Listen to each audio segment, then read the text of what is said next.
먼 옛날, 내가 아직 대학생이었을 때의 이야기야. 그때 나는 서울에 있는 한 아파트에서 자취를 하고 있었어. 그 아파트는 꽤 오래된 건물이었고 정전이 자주 일어났어. 하지만 가격이 저렴했고 학교와 가깝다는 이유로 그곳에 살게 되었지. 처음 몇 달은 아무 문제 없이 지나갔어. 대부분의 시간은 학교에서 보내고 시험 기간에는 집에서 밤새 공부하는 게 일상이었지. 어느 날 밤, 도서관에서 늦게까지 공부를 하고 집으로 돌아가는 길이었어. 평소와 다름없이 엘리베이터를 타고 6층에 있는 내 집으로 올라갔어. 그런데 복도를 걷고 있는데 내 방으로 이어지는 복도 끝에 누군가 서 있는 것이 보였어. 처음에는 그냥 이웃 주민일 거라고 생각했어. 그러나 가까이 다가가면서 그 사람의 모습이 점점 더 이상해 보이기 시작했어. 키가 비정상적으로 크고 얼굴은 보이지 않았어. 그저 어둠 속에서 있는 형체만 보일 뿐이었어. 속으로 좀 기괴하다는 생각을 했지만 피로해서 헛것을 본 거라고 생각하며 문을 열고 집으로 들어갔어. 그런데 그날 밤 이상한 소리에 잠에서 깼어. 시계는 새벽 2시를 가리키고 있었고 소리는 창문 바깥쪽에서 들려왔어. 툭툭 창문을 두드리는 소리였어. 나는 용기를 내서 커튼을 걷었어. 그런데 아무것도 보이지 않았어. 무섭긴 했지만 그냥 바람에 나뭇가지가 부딪힌 소리라고 믿기로 했어. 며칠 뒤 같은 시간에 또다시 그 소리에 잠에서 깼어. 이번에는 조금 더 가까이 있는 것 같았어. 나는 공포에 질린 채 창문 밖을 들여다보았지만 여전히 아무것도 보이지 않았어. 초조한 마음에 인터넷에서 비슷한 경험담을 찾아보려고 했지만 내겐 더 큰 공포가 기다리고 있었어. 그날 이후로 소리는 점점 더 빈번해졌고 이제는 집 안에서도 이상한 일이 벌어지기 시작했어. 갑자기 불이 꺼졌다가 켜진다거나 식탁 위에 올려둔 물건이 다른 위치로 옮겨져 있곤 했어. 나중에는 내 방문이 스스로 열리는 일까지 생겼지. 그러던 어느 날 나는 도저히 참을 수 없어. 혹시 무슨 일이 있는 건 아닐까 하는 마음에 관리사무소에 문의를 했어. 관리인 아저씨는 잠시 주저하더니 이런 이야기를 해주었어. 사실 10여 년 전에 이 아파트에서 큰 사고가 하나 있었어요. 6층에 살던 한 가족이 있었는데 그 가족 중 한 사람이 이웃 주민과 심하게 다투다가 불행한 사고로 사망했지요. 이후로 그 사건의 잔상 때문인지 가끔 6층에서 이상한 소리가 들리곤 했답니다. 이야기를 듣고 나자나는 등골이 서늘해졌어. 내가 만났던 그 형체가 그 사건과 관련이 있는 것은 아닐까 하는 생각이 들었어. 결국 이 모든 경험이 내가 지금까지 들었던 공포 이야기 중 가장 무섭고 어두운 기억으로 남게 되었어. 그래서 학기 말이 되자마자 아파트를 떠나기로 했어. 이후로도 한동안 그 경험이 떠올라 밤잠을 설치곤 했지만 다행히 새로운 곳에서는 아무 이상 없이 지낼 수 있었지. 그때의 그 경험은 지금도 잊을 수 없는 공포의 한 페이지로 남아있어. 부디 너도 그런 경험을 하지 않기를 바라. 두 번째 이야기. 1990년대 후반 서울 내곽에 위치한 한적한 동네에서 대학을 다니던 수지는 여름방학을 맞아 친구들과 함께 여행 계획을 세웠다. 그들은 무더운 날씨를 피해 강원도의 작은 마을로 떠나기로 했다. 여행을 준비하며 수지는 인터넷을 검색하던 중 그 마을에 괴담이 떠도는 폐가가 있다는 이야기를 접했다. 호기심 많은 그녀는 그 이야기를 친구들에게 들려주었고 모두 다 함께 그 폐가를 탐험하기로 결심했다. 여행 당일 그들은 아침 일찍 출발하여 정오즈음 마을에 도착했다. 마을은 여전히 옛 정취를 간직하고 있었고 주민들은 낯선 이방인인 그들을 조심스럽게 바라보았다. 그러나 수진과 친구들은 신경 쓰지 않고 폐가로 향했다. 폐가는 마을 중심에서 조금 떨어진 숲속에 자리 잡고 있었다. 도착한 그곳은 정말 일신연스러웠다. 낡고 바랜 외벽은 무수한 세월이 흘렀음을 증명하고 있었고 정원은 잡초가 무성해 어떤 생물의 흔적도 찾아볼 수 없었다. 그들이 발걸음을 옮기자 덜컹거리는 문 소리가 들렸고 곧이어 먼지 쌓인 내부가 모습을 드러냈다. 폐가의 내부는 예상보다 더 어두웠다. 작은 창문으로부터 들어오는 희미한 빛만이 그 공간을 희미하게 비추고 있었다. 수지는 핸드폰 플래시를 켜고 친구들과 함께 조심스럽게 집안을 둘러보기 시작했다. 곳곳에 낯선 그림자들이 아른거렸고 먼지 쌓인 가구는 사람의 손길이 닿지 않은 지 오래된 듯 보였다. 그 순간 그들 중 한 명인 지수는 눈에 띄는 오래된 사진 앨범을 발견했다. 앨범은 낡은 테이블 위에 놓여 있었고 먼지로 덮여 있었다. 호기심에 지수는 조심스럽게 앨범을 열었다. 앨범 속에는 과거 이곳에 살았던 가족의 사진들이 가득했다. 하지만 이상하게도 모든 가족 구성원에 얼굴이 찢겨져 있거나 흐릿하게 되어 있어 정체를 알 수 없었다. 사진을 넘기던 그들은 마지막 페이지에서 섬뜩한 메시지를 발견했다. 우리를 보지 마세요. 그 순간 집안의 온도가 급격히 하락했고 바람이 불지 않는 방 안에서 서늘한 기운이 스며들었다. 친구들은 긴장하며 주위를 둘러보았다. 어디선가 흐릿한 속삭임이 들리는 듯했다. 돌아가, 돌아가. 갑작스런 상황에 놀란 그들은 서둘러 집 밖으로 나가려 했다. 하지만 그때 갑자기 문이 스스로 닫혀버렸다. 패닉 상태에 빠진 그들은 온 힘을 다해 문을 밀어내야 했다. 겨우 바깥으로 나온 그들은 폐가를 등지고 달리기 시작했다.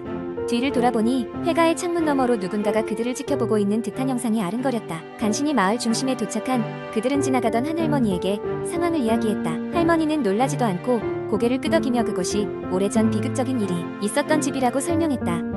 수진과 친구들은 다신 그 집에 가고 싶지 않다고 다짐하며 서둘러 마을을 떠났다. 서울로 돌아온 후에도 가끔씩 그날의 기억은 악몽으로 되살아났고 그때마다 수진은 설명할 수 없는 서늘한 기운을 느꼈다. 시간이 흘러 친구들과의 연락이 뜸해졌지만 그날의 경험은 각자에게 잊을 수 없는 경험으로 남아있었다. 몇 년 뒤 그 마을을 다시 찾았을 때 그들은 회가가 사라지고 그 자리에는 아무것도 남아있지 않다는 소식을 듣게 되었다. 누구도 그곳에서 무슨 일이 있었는지 정확히 알지 못했지만 그들은 그날의 기억을 조심스레 마음속에 간직할 수밖에 없었다. 이 이야기는 그들이 경험한 공포와 신비로움을 통해 우리가 알지 못하는 세상의 엄연한 존재에 대해 다시금 생각하게 만든 사건으로 남게 되었다. 세 번째 이야기, 몇 년 전 서울의 한 오래된 아파트 단지에서 있었던 일입니다. 당시 이 아파트는 리모델링 공사가 한창이었습니다. 많은 세대들이 이사를 간 상태였지만 김씨 가족은 몇 달 후에나 이사할 계획이어서 그때까지 그곳에 머물고 있었습니다. 어느 날 밤 김씨는 이상한 소리에 잠에서 깼습니다. 시계는 새벽 2시를 가리키고 있었습니다. 그는 작은 노크 소리를 들은 것 같기도 하고 아닌 것 같기도 했습니다. 일어나서 가족들이 잘 자고 있는 것을 확인한 후 다시 잠자리에 들려고 했지만 그 순간 창문 밖에서 이상한 그림자가 보였습니다. 아파트는 10층이었고 창문 밖은 발코니가 없는 구조였습니다. 그림자가 보인다는 것은 말이 되지 않았습니다. 그러나 분명히 보였습니다. 그림자는 하얀 저고리를 입고 있었고 머리는 길게 늘어져 있었습니다. 순간 김씨는 등골이 오싹해졌습니다. 그는 눈을 질끈 감고 다시 뜨지 않으려고 했습니다. 다음 날 김씨는 아파트 관리사무소에 문의했습니다. 관리인은 대수롭지 않게 그가 착각했을 것이라고 말했습니다. 하지만 김씨는 그날 밤 본 것을 확신하고 있었습니다. 며칠 후 김씨는 여전히 그 일이 신경 쓰였지만 어쩔 수 없이 일상생활로 돌아갔습니다. 그러던 어느 날 밤, 이번에는 그의 아들이 이상한 소리를 듣고 깼습니다. 아들은 다급히 아버지를 깨웠고 두 사람은 함께 소리가 나는 쪽으로 가보았습니다. 소리는 계속해서 집의 복도로부터 나고 있었습니다. 그곳에는 아무것도 없었습니다. 단지 약간의 한기가 느껴졌을 뿐입니다. 아파트에서 이러한 이상한 일들이 계속되자 김씨는 더 이상 참을 수가 없었습니다. 그는 주변 이웃들에게 이 이야기를 했고 몇몇 이웃은 그에게 비슷한 경험을 했다고 얘기해 주었습니다. 특히 한 할머니는 아파트 건축 당시 공사장에서 사고로 많은 사람들이 사망했다는 옛날 이야기를 해주었습니다. 그중 한 여자가 항상 하얀 저고리를 입고 있었다고 합니다. 김씨는 이 이야기를 듣고 나서 이사하기로 결심했습니다. 이삿날이 다가왔고 그날 밤 이상하게도 아무 일도 일어나지 않았습니다. 마치 그 여인이 떠나는 것을 알고 있는 듯 했습니다. 마침내 이사를 가는 날 김씨는 가벼운 마음으로 짐을 꾸렸습니다. 아파트를 떠나기 전 그는 마지막 인사를 하듯 집 안을 한 바퀴 둘러보았습니다. 그리고 현관문을 닫으려는데 무언가가 그의 시선을 붙잡았습니다. 바로 복도 끝에 하얀 저고리를 입은 여인이 서 있었습니다. 그녀는 김씨를 바라보면서 천천히 사라져갔습니다. 김씨는 급히 문을 닫고 그곳을 떠났습니다. 그 이후로 그 아파트는 더욱 더 많은 이야기들을 만들어냈고 여러 사람들에게 공포의 장소로 알려지게 되었습니다. 그 이야기를 들은 사람들은 지금도 가끔 그 아파트를 지나갈 때 소름이 돋는다고 말합니다. 그리고 김씨는 지금 다른 곳에서 평온한 삶을 살고 있습니다. 하지만 그날의 기억은 아직도 잊히지 않는다고 합니다. 네 번째 이야기, 한밤의 깊은 정막 속에서 한국의 한적한 시골 마을에는 오래된 한옥이 있었다. 이 집은 수십 년 동안 비어 있었고 워낙 오래된 건물이라 밤이면 기묘한 소리들이 종종 들려왔다고 한다. 그래서인지 마을 사람들 사이에서는 이 한옥에 관한 여러 가지 괴담이 전해지고 있었다. 그중 가장 유명한 것은 울고 있는 여인의 밤의 이야기였다. 그 이야기는 이러했다. 아주 오래전 그 집에는 젊은 부부가 살고 있었다. 남편은 학자로 서울에서 공부를 마치고 고향으로 돌아와 고즈넉한 시골 생활을 즐기고 있었다. 아내는 자애롭고 아름다운 여인이었으나 도시에 나가 일을 하던 남편이 점점 돌아오지 않는 밤이 많아지자 차츰 불안에 휩싸이게 되었다. 어느 날 남편은 도시에 간다며 집을 나섰고 그 후로 소식이 끊겼다. 그의 귀환을 애타게 기다리던 아내는 극도의 외로움에 시달렸고 기다림 속에 점차 온전한 정신을 잃었다. 몇 달이 지나도록 기다리던 남편은 끝내 돌아오지 않았고 아내는 어느 날 밤 끝내 처마 밑에서 목을 맸다. 다음날 아내의 시신을 발견한 이웃들은 그 자리에서 참담한 현실을 맞이하게 되었다. 그 후로 한옥은 비어 있었고 마을 사람들은 매년 그 날만 되면 늦은 밤 울리는 비명소리와 함께 한 여인의 흐느낌이 들려온다고 수군댔다.